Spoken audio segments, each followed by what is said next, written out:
Welcome to Hot Spots on the United American Network. From the shifting landscapes of politics and culture to the urgent challenges facing our planet and our communities, this is where the conversations that matter most come alive. With her experience as a journalist, legislator, and activist, Kay Brown brings sharp insight, uplifting perspective, and unflinching courage to the issues shaping our future. Get ready for candid conversations, bold ideas, and the pushback our times demand. Now, here's Kay. Welcome to Hot Spots. I'm so glad you're here. Today, we'll be looking at the increasingly coercive and illegal actions being used by our government against immigrant communities across the country, aggressive ICE raids, abusive and inhumane detention facilities, and targeted attacks on cities and minority groups to create fear and silence opposition. Today, I'll be visiting with United Methodist Bishop Dottie Escobedo-Frank. Thank you so much for joining me, Bishop Dottie. Really appreciate it. Thank you for inviting me. Yes, nice to meet you. Nice to meet you. The Reverend Dottie Escobedo-Frank is the resident bishop of the California Pacific Conference of the United Methodist Church. She has served the church and the community in progressive roles and responsibilities throughout her career. She was trained as a social worker, specializing in foster care and medical pediatric crisis management. She has a master's of social work from Arizona State University, a master's of divinity from Claremont School of Theology, and a doctorate of ministry from George Fox Evangelical Seminary. Bishop Dottie has held many roles in the church, including as a deacon, elder, and pastor of 6 churches. She currently chairs the Justice and Reconciliation Committee for the Council of Bishops. Bishop Dottie, as you know, the Council of Bishops recently issued a statement about the current state of affairs in our country, condemns in public spaces and the detention of people that don't deserve to be detained. And I'll just read a short piece of it. The United Methodist Church deplores the use of violence, fear, separation, and intimidation as a means of creating social order. Such means do not build beloved community. We reaffirm our longstanding commitment to the sacred worth of every person and to the way of peace taught and embodied by Jesus. We stand against the separation of children from their families and detest the inhumane evil actions that are perpetuated by governmental authorities. So it was a really powerful statement, and I wonder if you could tell me what prompted the Council of Bishops to speak out and become involved. Yeah, I believe that statement was made after the violence that happened in Minnesota. And so, though the bishops have been working on caring for our immigrant brothers and sisters, siblings for a long time, that was a moment, right, in our history where the violence was perpetuated in front of us. And so the statement came out after that. The Council of Bishops made that statement then. And what specific behavior and actions were you covering in that, putting that together? Mm-hmm. So in that moment, we watched where 2 persons were killed on the streets of Minneapolis. I believe they're both in Minneapolis. And so, of course, we're going to condemn the violence that ends in death that we saw, that most of us saw if we ever watched the news during that period of time. And it's abhorrent I feel it's abhorrent for us to address our protesters and our immigrant communities in that way. We know that immigrants and persons who stand for immigrants have been killed in the past, but a lot of times they didn't happen in such a public arena. So immigrants have lost their lives along the way before, and citizens before who are thought to be immigrants. But in that particular moment, it was the violence that happened. And we'd also watched how children there was a 5-year-old little boy who was taken away with his father in that same area. And so just the harm upon harm that kept happening in that moment, we felt, the Council of Bishops felt like it was a time when he needed to speak out. How are the Trump administration's policies on deportation, moving people out of the country, impacting people in our area? Yeah, so in the California Pacific Conference, of which I'm a bishop, we've seen people removed without due process, without a judicial warrant, and taken to ICE facilities. In Los Angeles, for example, we have the federal building, which has a facility in it, and people have been removed and sent there, again, without due process. And a lot of folks in our own area also have gone to their court hearings, their court processes that they are legitimately in according to what has been required of them. And after they're done with the court hearing, then we've seen them carted away by ICE agents who are waiting outside for them to finish their process. We've seen children crying when their mamas were pulled away from them, little tiny children,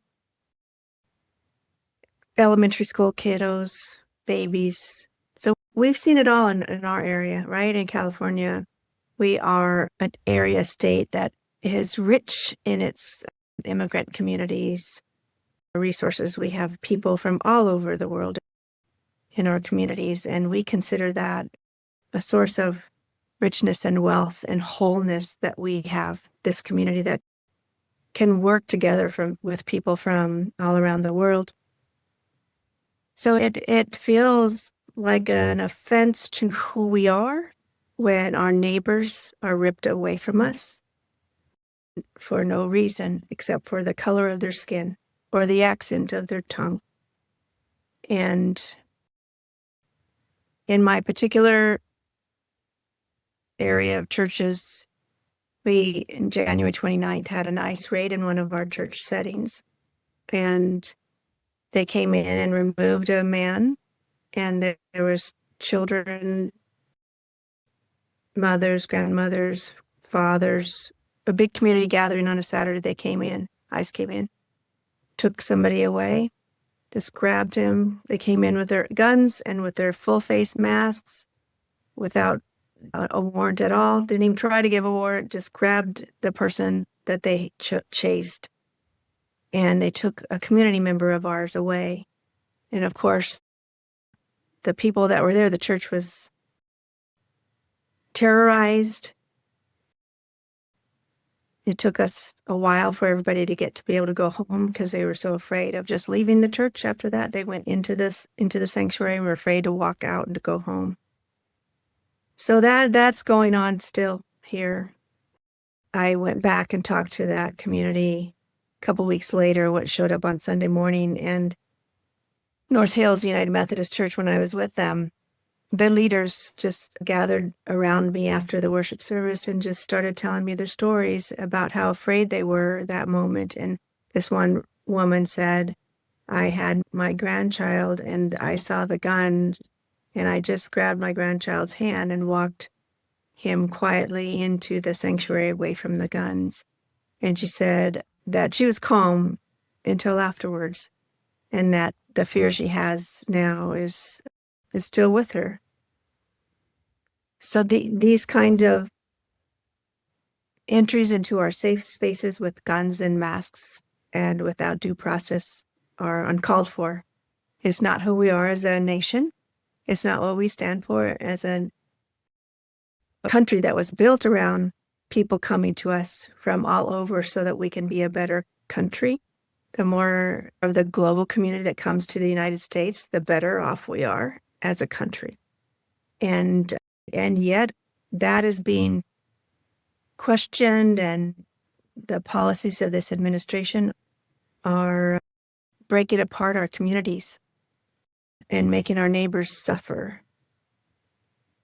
I went to another church. This was months and months ago.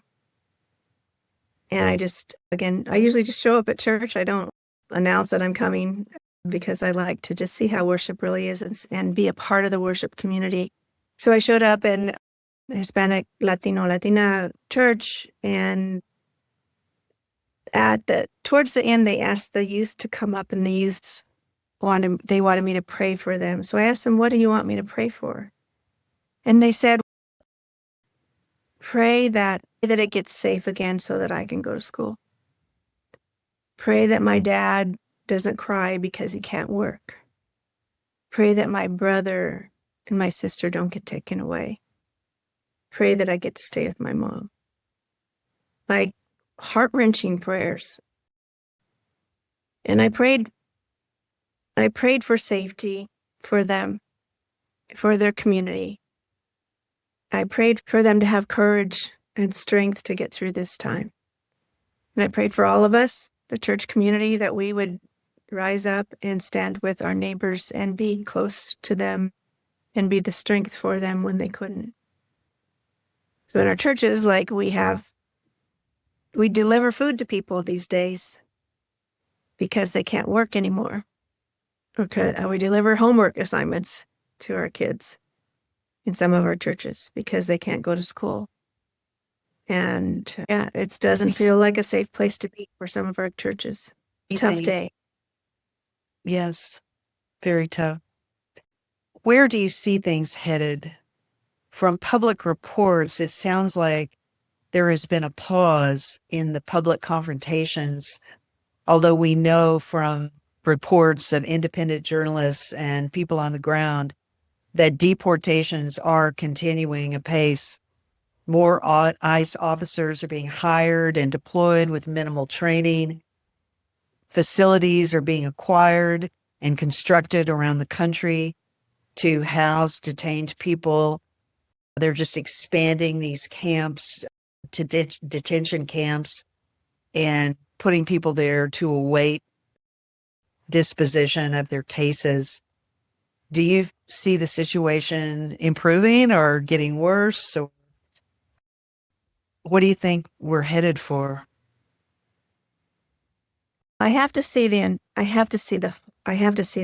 end game, which is that it will improve and that we will become more humans with compassion and not humans with the ability to harm each other. That's what I work for, preach for. That's my hope. But I see that before that happens, the darkness and the evil is exposed. It has to be exposed. And it gets exposed every time these things happen. Now, just because you see something happen in another city or in our cities on the news one night doesn't mean it's not happening, like you said, multiple times over. That doesn't get reported to the news. And so we know that the detention centers are full, that there are children in detention centers. And these things have to be exposed. In the Methodist way, when we get baptized, we ask the question of the persons who are being baptized or the parents for their children, do you reject the evil and injustice in whatever forms they come to you? And this is where we are in our day. We have evil and injustice happening around us. And it doesn't seem like the political arena and the judicial arena is able to stop it. But I do believe that people are rising up. What we saw in Minnesota, the people rose up. Like what we saw in Los Angeles when we were militarized for that time, the people rose up and showed up. This past week, there were 2,000 United Methodists who showed up in Washington, D.C. for a rally to say we stand with our immigrant community, our immigrant neighbors. 2,000 plus, they say about 5,000 online. So people are willing to show up and speak out against the evils that are happening in our day. I do think, though, that as human beings, we are reticent to commit ourselves and to show up for something that doesn't affect us personally.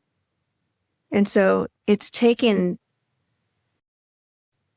actually generations of things happening to get to this point where it seems like it affects people more personally now. It could be because of social media, we get to see more, because of the news, we get to see more, or because the people that we are seeing on the news are people who look like us now. And so it affects us. Or because we have an actual neighbor who we watched be treated with unfairly and be sent to a detention center.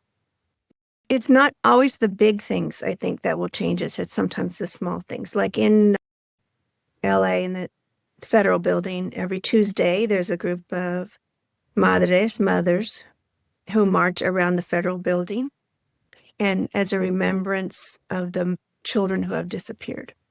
And that's a tradition that goes back to Central and South America, and that tradition was brought to us. And so every Tuesday we march around, we pray, we sing, we tell a story of one person who has suffered, one immigrant who has suffered, whose beloved is in the detention center. And we actually give a flower to the ICE agents that are there. We place a flower in front of the ICE detention center as a way to say, you too are a child of God, and you too matter, and calling upon their better selves to rise up and be who God created them to be. So I think little and big events will change our world. And right now we just need to be involved as much as we can. If we can't march, we can learn the songs and teach other people the songs of resistance. If we can't use our voice in public arena, we can pray. If we can't feed the world, we can feed a neighbor. I think whatever we can do to support people that are suffering in this moment, everything is going to matter. Everything matters. And there will be a breaking point, in my opinion. There will be a breaking point where it's too much. And this will have to stop. We've had breaking points before. We had George Floyd. It broke us open, broke us in our hearts. Our hearts were broken, but it also broke us open to see things we hadn't seen before as communities of faith. And we can talk about the political world and address the political world, but in my role, I like to address the political world through the gospel. And the gospel is clear that we are to welcome the strangers who are living among us. It's very clear. It's very clear how we are to treat other people. And so out of that lens, we speak to our politic and say, no, that's not the way we live. That's not our decision to honor God. We can't honor God in that way. Why is it important for religious communities to become involved? Some aren't. And do you feel a moral obligation to be doing that? Definitely a moral obligation to get involved. And also to be correct about what it means to be a Christ follower. Because there's this other thing going on called Christian nationalism, which to me is anti-Christian. It's putting whoever the ruler of the day, the person in charge, it's laying down our morals and values that Christ taught us and bowing before the ruler of the day. And that's what Christian nationalism is, but it's not what Christianity is. And so we Christians have to speak out against Christian nationalism and say that's not in the gospel. The gospel teaches us the exact opposite of that. And I think we go through these periods in our world where things are pretty much okay for us, and we don't see what's happening, how others are suffering. So we go through these periods where we don't speak out as much, or we're not guardians of the faith as much. We just let things pass us by. Things that we know, oh, that's not right. That's not how Christ would do that. and we let it pass us by because we're not in trouble. But we're in trouble now, and we can't let any of it pass us by. We have to address our governmental processes that are causing us harm, causing our community harm, and our world harm. Absolutely. And thank you for being part of the group speaking out. I want to just sum up by saying there are now glaring signs that authoritarianism is rising in the United States. People are going missing. Children are being caught up in these aggressive ICE raids, as you've mentioned, separated from their families, detained in these awful conditions where many are suffering severe illnesses. ICE agents have used indiscriminate violence against legal observers, peaceful protesters, bystanders. Innocent people are being killed in the streets. Hundreds of U.S. citizens have been wrongfully detained and mistreated by federal agents, often as a result of racial profiling. Detainees have been subjected to inhumane conditions and abuse. More than 500 human rights violations have been reported, including sexual assault, medical negligence, and mistreatment of children and pregnant women. So always on these podcasts, I like to come back to the question, which you've partially already addressed, but what can we do? What can we do? Some people are withdrawing, some people are just feeling overwhelmed, but I'd sum it up this way: have courage, show up, speak out, as the Methodist bishops have done, stand with the suffering, advocate for justice. We've got to demand that our leaders stop escalating attacks on our human rights. We, the people, have the power, we have the momentum, and we are working for peaceful regime change here in the United States. So thanks for being here with me, Bishop Dottie, and thank you for being here, and hope to see you next time on Hotspots.